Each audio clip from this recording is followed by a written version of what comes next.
I see former Mountaineers standout wide receiver, now Rams wide receiver, Miramar, Florida native Stedman Bailey in a hospital in Miami after being shot in the head. Mike Florio, ProFootballTalk.com, NBC Sports following the story. Mike, good morning. What happened? Well, the police reports out he was in a car with another adult and a couple of juveniles, and somebody started opening fire. They don't know who it is. The suspect's at large.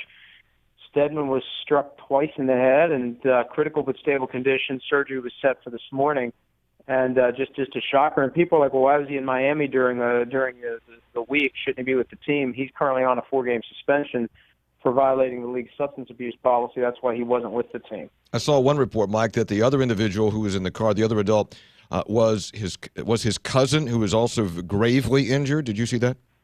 Yeah, I did see that, and I haven't seen anything more official about the cousin, but it sounded like the cousin was hurt worse. Although, initially the stuff that was making the rounds on Twitter last night suggested it was very serious for Stedman, and it's already very serious. But I mean, there were people suggesting that he had already passed away, and the Rams' understanding is, for now, it's not a life-threatening condition, but it is obviously a serious situation. Yeah, the Rams statement said they actually spoke with him before surgery, I believe.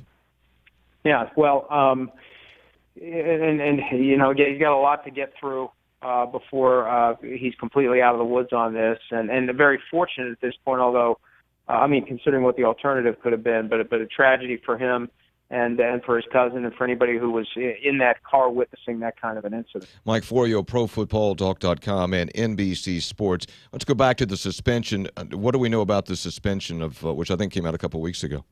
Yeah, here's what happens. And he had a suspension last year under the PED policy, and that's a one-strike.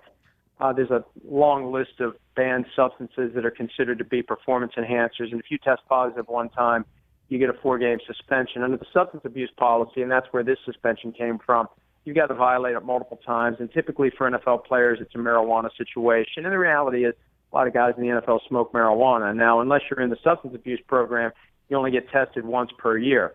Once you start testing positive, that's when the challenge becomes to choose football over marijuana, because you get tested regularly, and if you keep failing, you eventually do get suspended. So he was at a crossroads with his career from the standpoint of staying clean, and a lot of players go through that, and sometimes that suspension is the thing that turns a guy around, and sometimes the 4-game suspension is just the first of what becomes eventually a 1-year banishment. Mm-hmm. Prior to the injury last night, and certainly everybody hopes for a full recovery, we'll have to see how that plays out. Prior to his injury, what do you think his future was going to be or is going to be with the Rams or in the NFL?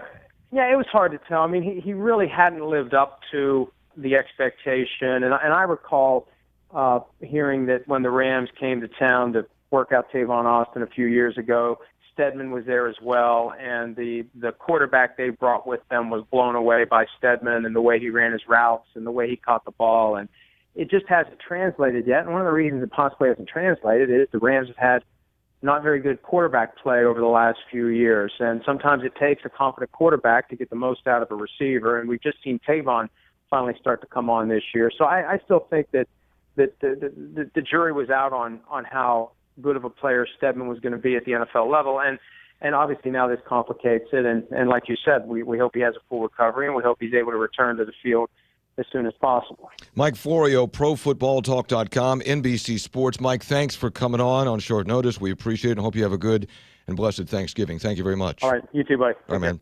Mike Florio on the latest on Stedman Bailey. The Marion